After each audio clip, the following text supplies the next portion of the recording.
Chapter 12, the dominant seventh chord. So up to this point, we've been working with triads. That's 3-note chords built in thirds. Of course, it's also possible to build 4-note chords by adding an additional third above the triad. Because this new pitch creates the interval of the seventh between the root tone and the upper note, we call these chords seventh chords. And here's a chart of all the different seventh chords that you could put in the key of C. On the 1 chord, the 2, 3, 4, 5, 6, 7. But probably the most common of the seventh chords is the dominant seventh chord that's built on the 5th scale degree. 1, 2, 3, 4, 5. And that's the one that we'll be talking about right now. When we name the notes of this chord, we talk about the root, the 3rd, and the 5th, and we'll also be talking about the chord tone 7th. So the dominant 7th chord has a strong tendency to progress to the tonic triad, just as the dominant triad does.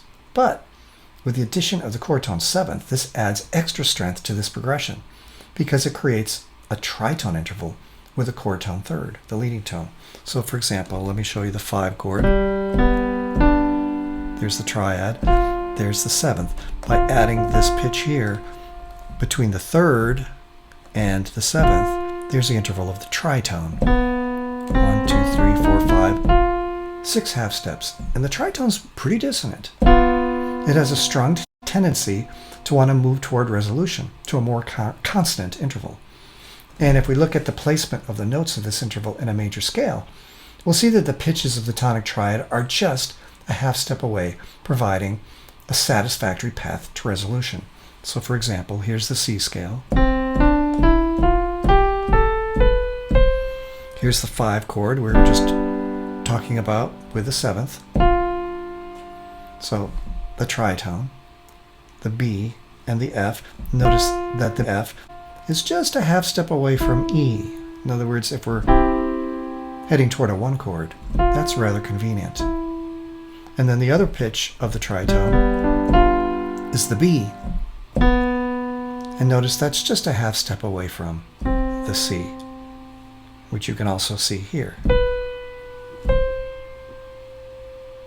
So here's an example in 4 parts where I take the 5-7 chord and put it in 4 parts like this. And I'm going to resolve those pitches. So first I'm going to resolve the B up to C and the F down to E and get the 1 chord.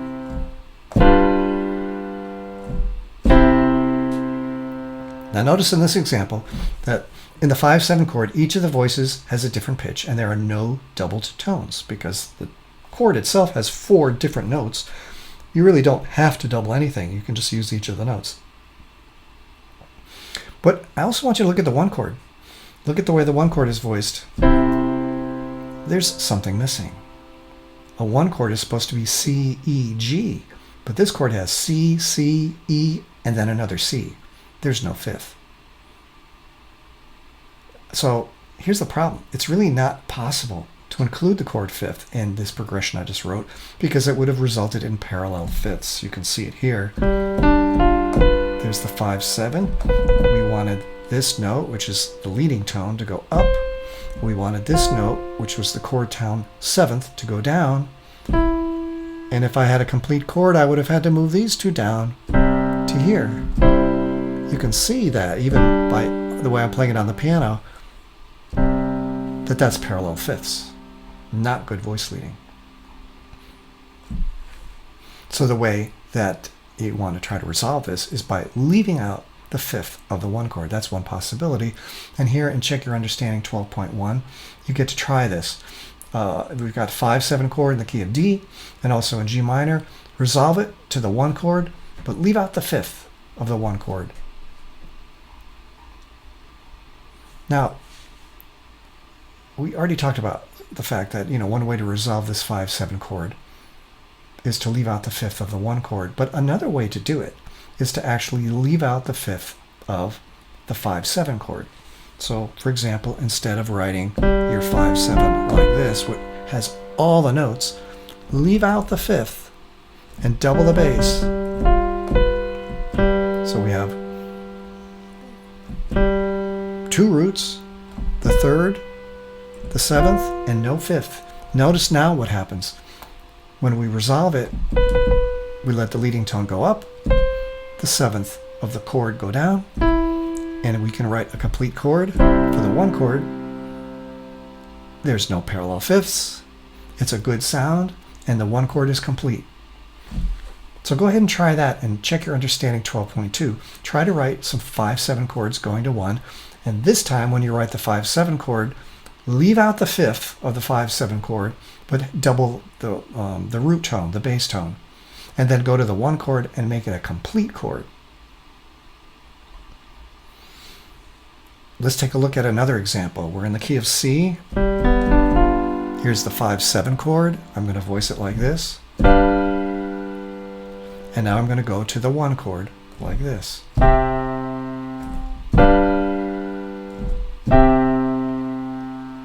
That actually sounds rather good. In this case, the leading tone is here, the chord seventh is here, the chord seventh resolved down. But notice the leading tone, which I've been telling you should go up, I'm not doing that. I'm letting the leading tone actually fall down to the fifth of the chord of the one chord. So by doing that, I was able to have a complete chord on the 5/7 and a complete chord on the one chord. But the only thing I had to do was not resolve the leading tone of the scale the way I wanted to do it. So this is what we call a free resolution of the leading tone. So instead of the, and by the way, the leading tone, remember, is in the 5/7 chord, it's the third of the chord, and in the scale of C, it's that seventh note of the scale. By the way, sometimes when we talk about numbers like this, it can be confusing. Like I'll say the third or the seventh. I need to be very specific. So in this case, I would say the third of the chord. The third of the chord is this. Or I could have said the scale degree is the seventh. It's the same note, notice? Scale degree 7 is the same as the chord tone third of the 5/7 chord. In each case, we're talking about the leading tone, that its natural tendency is to want to resolve up, but in this case, we let it fall down to the fifth of the one chord. This is what we call a free resolution. So try this. Check your understanding 12.3. Try to write some examples of 5/7 going to 1. This time, complete chord on the 5/7, complete chord on the one chord.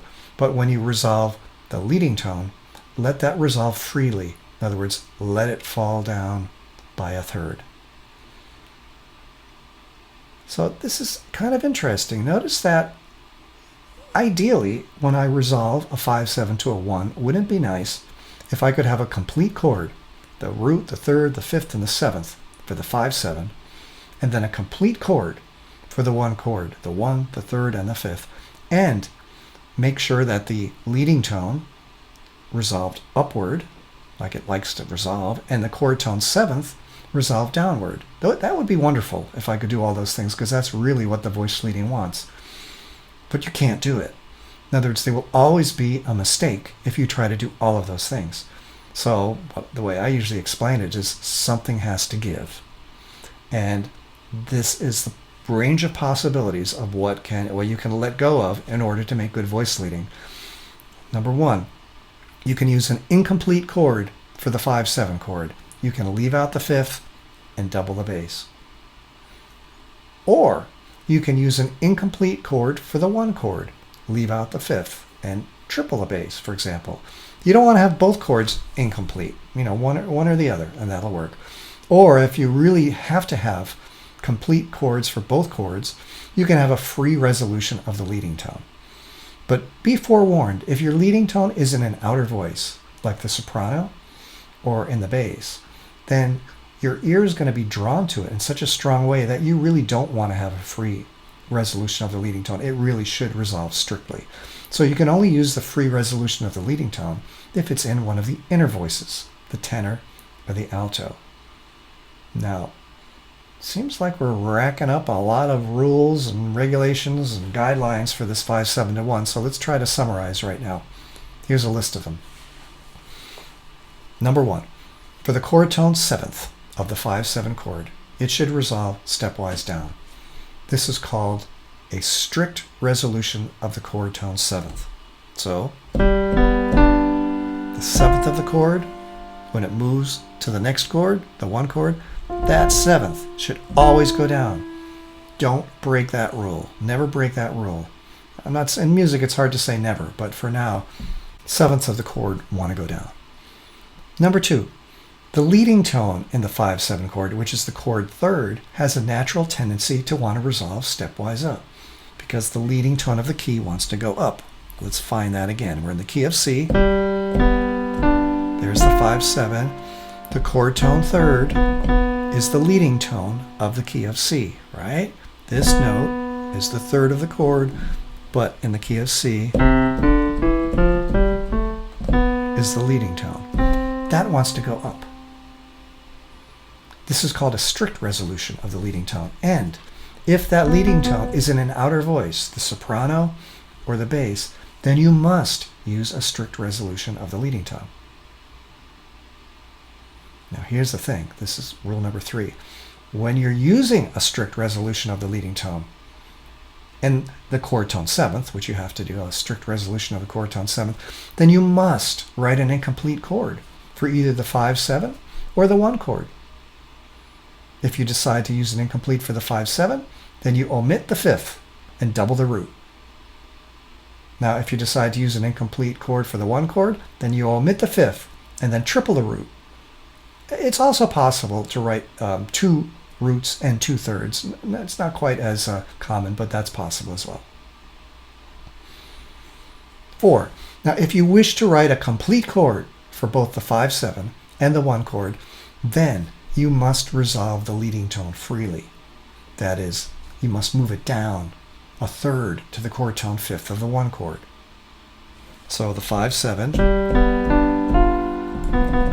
the 3rd, the chord tone 3rd, instead of resolving it strictly, it will resolve 1/3 down to the 5th of the 1 chord.